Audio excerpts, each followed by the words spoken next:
Lastly, Mark Tipps is going to make a couple of comments. Mark and I got to know each other through Leadership Nashville sometime around 2000, and it's a reflection of how you deepen a friendship and you think about opportunities and stay in touch with people. And Mark's story really unfolded about 15 years later. So please join me in welcoming Mark Tipps.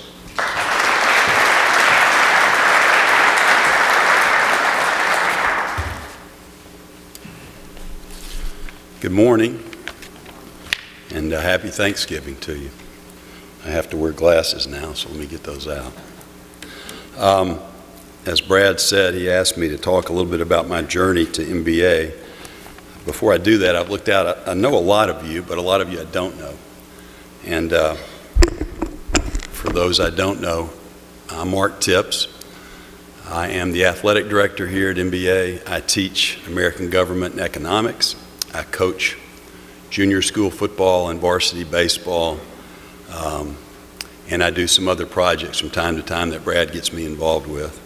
I've been here this is actually going on my 4th year. I'm married. My wife Joy and I have been married for 33 years. We have 3 kids, Annie, who's a lawyer here in town, Grace, who is in her 3rd year of medical school, and John, who is sitting right over there, wave. Yes, wave, yep. He's 2015 graduate of MBA, is a senior at Middlebury College up in New England, majoring in neuroscience and a member of the baseball team. I didn't think he was going to come today because I told him last night when he got in late from school that I was doing this and that he was welcome to come, and he said, "Are they going to tape it?" And I said, "Yeah, probably." And he said, "Maybe I'll just watch the tape." But he came, and I appreciate that. Nothing like your kids to put you in your place, right? A little insight into my past to help explain the transition. I grew up in Chattanooga, and sports were the centerpiece for me. I played football, basketball, and baseball. Loved it. It's all I did. It's all I wanted to do.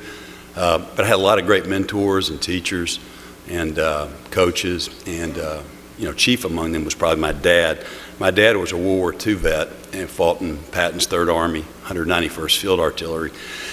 He's one of those guys that came home from that war at probably 23, probably going on 43. And I think that experience helped him probably put a lot of life in perspective. So he was one of those dads who was very supportive, but he was one of those dads who never said, "Let's get in the car on the way home from the game," and said, "Okay, you did 3 things really well, and you did 3 things not so well, so let's go home and work on the 3 things you didn't do so well." I was a little more like, I'm afraid, like that as a dad. John can attest to. But my dad was always incredibly supportive, and he put sports in their proper perspective. He saw them in the scope of life for what they are. They're games, and they're meant to be fun. And so I never had too much pressure from my dad. I had some really good coaches and teachers and mentors at Baylor School, where I went in 7th and 8th grade. Baylor at that time was a lot like MBA. It was all boys, and it was 2 years removed from being military. So we wore coats and ties every day, and there was a lot of discipline. And I had people like Major Luke Worsham and David Longley, Dean Sterling, Fred Hubbs, and others. They taught me to play really hard but play fair, help other people. They taught me to win or lose with humility.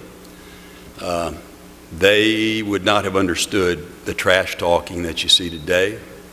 Wouldn't have put up with it. If you did it, you wouldn't have played for them. It's just that simple. So that was a great place to grow up, and a great beginning. We moved to Minnesota when I was a kid because my dad worked for 3M Company, and I went to a huge public high school, played 3 sports there, went on to college at Gustavus Adolphus College, which is a school a lot like Sewanee, small liberal arts college, probably about twice the size of Sewanee. Played 4 years of football there, and it was a great experience for me because I was exposed to a lot of different kids from some inner city areas, kids from wealthy suburbs in the Twin Cities. I had teammates that were from dairy farms in Iowa, the Dakotas, Wisconsin, you name it. And so I learned to get along with a lot of different kinds of people, and I think that was an important lesson in life. It was a melting pot. I had small classes. I learned to write. I learned to speak. And I learned to think. And I was very fortunate after that to go to law school at the University of Tennessee. I met my wife, Joy, there. She was a year ahead of me. I like to always remind her that she's a year older. And I was fortunate to get a job with Bass, Berry & Sims, which was, I think, easily the best firm in Tennessee. And I had some great mentors there, like Mr. Bass, who's still alive at 107 or 108, I think the oldest living graduate of this school, correct, Brad? Former Lieutenant Governor Frank Gorell, Bob Walker, Steve Riley, I see Warren Hughes, you wave, yeah. You remember Warren is actually the first jury trial I was ever involved with was with Warren, 1985 in Lexington, Kentucky, federal court. Not very successful, that's correct, it wasn't. Not very successful. But it was a great place to work, and I learned a lot. I made partner in around 30, became the hiring partner there a year or two later. And life was moving along, you know, well. Everything I'd wanted to do, I was doing, but I began to get a little bit restless. And I think what happens, all of you who have kids understand this. When you have kids, you begin to think about your own mortality. You begin to think about what will the world look like when you're not here, and what kind of world will they inherit. And I think that kind of makes you begin to broaden your own thoughts about life. And so I did, and I wanted to do something about the world. And for me, that path turned to politics. I was probably naive to think that that would make a huge difference. But in 1992, there was a presidential election between George Herbert Walker Bush and Bill Clinton. I saw tremendous differences between the two. Bush was a World War II vet. My dad was a World War II vet, so I was very fond of him, and I got involved in that campaign. And I became, through some contacts, a person who did surrogate speaking for the Bush campaign here in Middle Tennessee.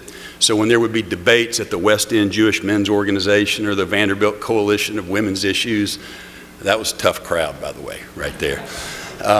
I would go as the Bush representative, and I would talk about the issues. Bush lost that campaign, and about a year later, Lee Barfield, who was one of my law partners, and his office was right next to mine, came in and said, "Hey, my brother-in-law, Billy Frist, is going to run for Senate against Jim Sasser. Could you help him?" And I said, "Well, he doesn't have a snowball's chance of winning, but I'll be happy to help." So I got involved with Bill Frist and did a lot of issue development with him and did his debate prep. He won, and he asked me to go to Washington as his chief of staff. And at first I said I just didn't think I could do that. But I had some great mentors like Mr. Bass and Bob Walker who both said, "No, you will go do that. That is a really good thing to do. This will stretch you as a human being. This will get you out of your comfort zone. You need to seize this opportunity." So I did, and it was the most interesting job I've ever had, without question. It was the most interesting job. In addition to putting together a staff of about 50 people and managing those folks and advising Bill, when folks would say, "Well, what do you do each day?" I'd pull up the Wall Street Journal or the Washington Post, and I would say, "Whatever is above the fold on the front, that's what I do today."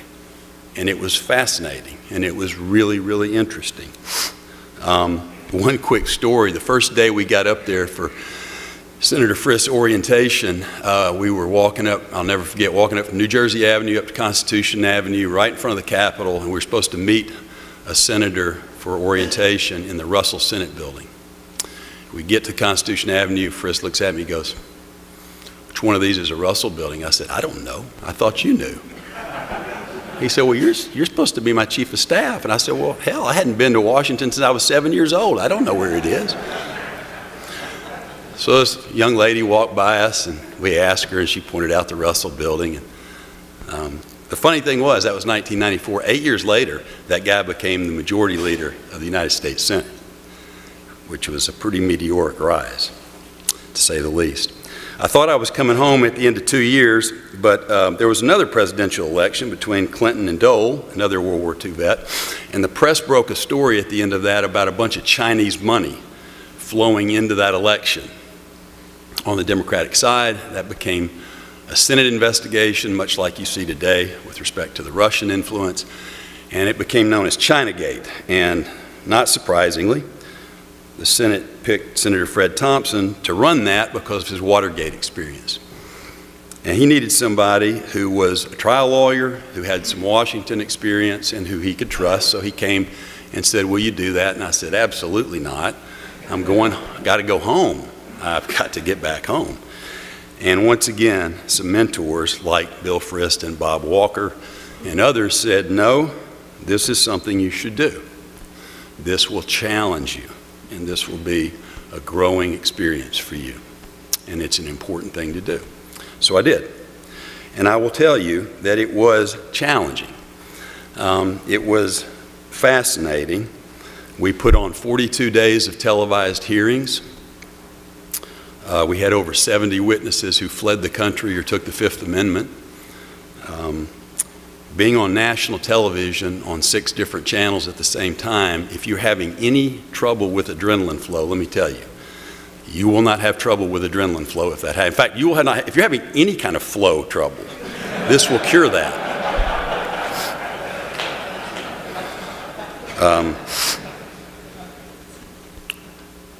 One quick story, Brad, it's a little off color, not bad though, it'll be okay, you'll be all right. So the first day I was going to put witnesses on live on national television. We were in the Senate hearing room where you saw the Kavanaugh hearings a few weeks ago, sitting up at the dais. The press is all in front of us and they're snapping pictures. The TV cameras are on this side, and there's one right behind you. And Senator Thompson, that deep, gruff voice, leaned over and said, "You ready?" And I said, "Yes, sir." And he said, "You nervous?" And I said, "A little bit." He said, "Ha, bet you can drive a nail in your ass with a sledgehammer."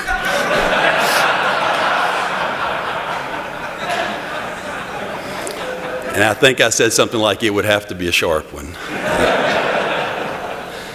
That was a great experience. I came home. Lamar Alexander asked me to run his presidential campaign in 2000, so I did. I ran it right into the ground. He finished 5th in the Iowa straw poll and got out. But I loved spending that time with Lamar. He has come back and taught my class every year. And he is really a good guy. He has a saying that he tells my class every year. He tells everybody who'll listen. He says, "Aim for the top. There's more room up there." He says the middle is filled with people. Lots of mediocrity. Aim for the top. So after that, I had some law partners, Bob Walker and some others. We left Bass Berry and started a new firm that became known as Walker, Tips, and Malone. And we did that for 15 or 16 years. And it was a great group of people and a great firm. And I stayed in politics as long as Bill Frist was majority leader. And back here, I spent probably a day a week in D.C. And back here, I did a lot of radio and TV. Those of you old enough to remember the Teddy Bart Roundtable, I would do that a couple of days a week. But by my early 50s, I began to get restless again. And I think I was beginning to fully understand what you're told when you're young, which is that money and power and celebrity and all those things don't really make you happy. And you hear it, but you don't understand it until you pursue it, and you're still restless. And then you begin to understand it. So as Brad said, he and I were classmates in Leadership Nashville, I think in 2001.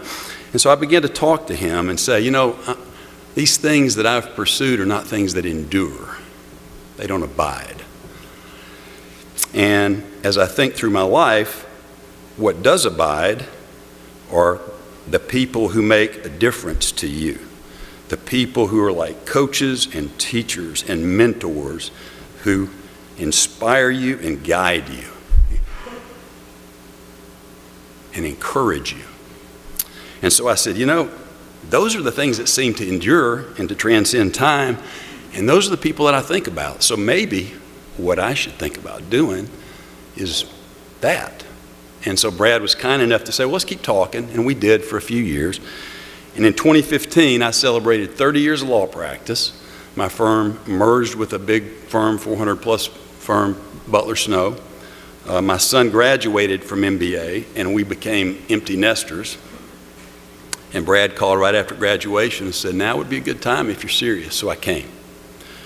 And that was 3.5 years ago. And in the broadest sense, my primary focus here each day is to encourage kids to live extraordinary lives, to seek excellence in all that they do, and to avoid mediocrity. I think mediocrity is running rampant in this country. I think it's epidemic. Doesn't mean everybody is going to live an extraordinary life. That has different definitions. But what I'm encouraging them to do is, whatever their circumstances are, pursue excellence in all that you do. So what form does that take here? It takes two forms for me right now. One is college selection process. I ask them to reach high. Again, not every kid's going to Harvard or Yale or Princeton, or Williams or Amherst or Stanford. So I ask them, reach high, and then reach just a little higher. And what we've worked on, both college counseling and me and Brad, is using your sports as a way to gain admission to some great schools. Most of our guys aren't D1 athletes. They think they are when they're in 9th grade, but then they realize that about 1% will actually do that. But if you take your sport and you're pretty good at it, and you're a good student like we have here, you can go to schools that are Division III schools that are tremendous academic institutions, and you can take your chances from getting in from 12 or 15% to 95% if you become a recruited athlete.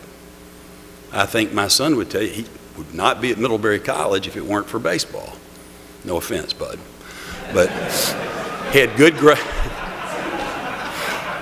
He had great grades and very nice test scores, but so does everybody else who applies to a school like that. And to me, great schools are great because they have, sure, smart kids and great professors, but they have kids from all over the country, and they have kids from lots of different countries. And what that means is you get exposed to different ideas. You get your own positions tested, your own beliefs tested. And I think what that does is build people who can bridge divides and not deepen them. And today in this country, we need kids who can bridge divides. We need bridge builders because we're suffering a lot of division. So we've been pretty successful at that, and I really appreciate Brad's help on it. We've got kids playing sports right now at some places like this: MIT, Columbia, Princeton, Penn, Middlebury, Sewanee, Rhodes, Hamilton, Washington and Lee, Kenyon, Pomona, Georgetown, just to name a few. To me, those are gateways for an extraordinary life. And it's not just sports. If you are good at things like debate or theater or arts, and you will be proactive, you can take those activities and leverage those into admission to great schools as well. The second focus I have, and the final thing I'll say, is I am trying to talk to boys about the importance of being lifelong learners, being intellectually curious, and being problem solvers as opposed to worrying about specific skill sets or specific jobs. And the reason I do that, I think, is best illustrated by a book written a couple of years ago by a guy named Tom Friedman, who was the New York Times Foreign Affairs correspondent for many years. He's from Minnesota, so I had an affinity for him and had a chance to meet him a couple times in D.C. He wrote a book called Thank You for Being Late. The gist of it is simply this: we live in an age of acceleration. Technology is growing exponentially. When Gordon Moore and Robert Noyce co-invented the computer chip in the 1960s, by the way, Noyce went to a small liberal arts college called Grinnell College in Iowa, where my middle daughter went before he went to MIT. Moore went to Caltech. When they co-invented the computer chip and co-founded Intel, Moore made a prediction that the computer chip would double in power every 2 years. And that became known as Moore's Law. The original computer chip had 13 transistors. The most recent Intel microprocessor has 37.5 million transistors per square millimeter. I don't know what that means, except this.